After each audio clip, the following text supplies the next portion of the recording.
In this video, I'm going to be comparing zinc acetate and zinc sulfate for electroplating, starting off with the raw electroplating liquid, then adding brighteners and surfactants as I go and comparing the results. Step 1, I chucked a bunch of zinc plated and some galvanized bolts into vinegar overnight to strip the zinc off so I have some bare steel for my tests. Step 2, making the electroplating solutions. Since white vinegar is only about 5% acetic acid, I'm not diluting it at all, just 1 litre of straight vinegar with about 6 teaspoons of Epsom salt as an electrolyte. I put 2 pieces of zinc in the solution and ran electricity through it to dissolve zinc into the solution for about an hour to create the zinc acetate solution. Because the conductivity starts off low and gets higher the more zinc ions dissolve into solution, I moved the zinc blocks closer together to increase the speed at which the zinc would dissolve. For the zinc sulfate solution, I'm using 150 ml of battery acid, which is 35% sulfuric acid, and 850 ml of distilled water to make up the litre of solution. This will give me an acid content of close to 5% of the total, just like the white vinegar. Again, running electricity through 2 pieces of zinc, sitting in the solution for about an hour will dissolve zinc and get our zinc sulfate solution.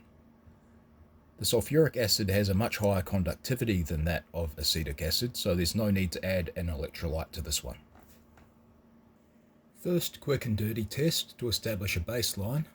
Fully expecting terrible results as the current is way too high. I'm running both solutions at about 5 amps for 10 minutes.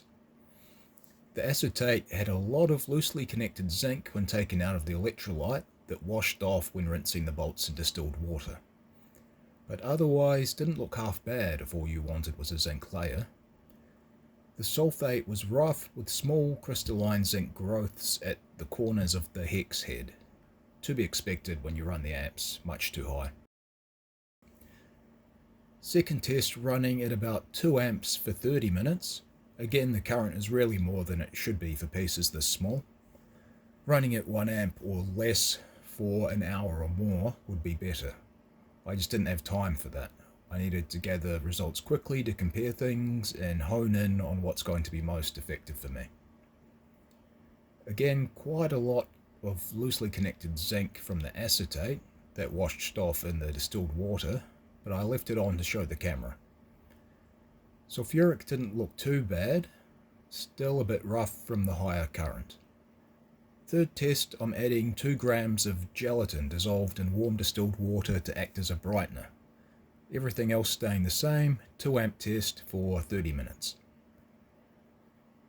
These results really surprised me. I'd heard gelatin could work as a brightener, but I never expected such a stark improvement from that one change. For the sulfate, the plating was actually shiny, even with the current being too high. The acetate appearance didn't improve, but the loose buildup of zinc went away, so more energy went into actually attaching zinc to the surface, meaning the plating thickness was higher. Fourth test, I'm adding some dishwashing liquid as a surfactant. This result didn't impress me. It seemed to worsen the plating, especially for the acetate, which now is getting some black deposits.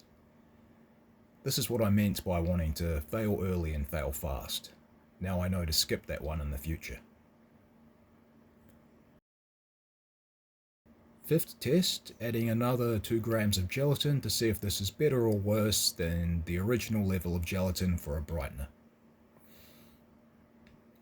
Impressive and disappointing results on this one.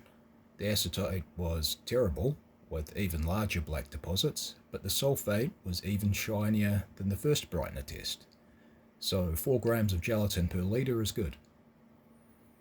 Again, all these tests were done using 2 higher amps, but I've gotten some good data to work with.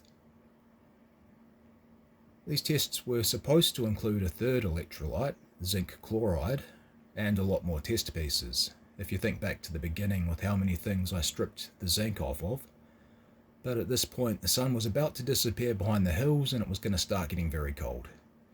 Hopefully next weekend I'll get the time to compare the winner of these tests, the zinc sulfide, to zinc chloride, and using more appropriate lower amp tests that run longer.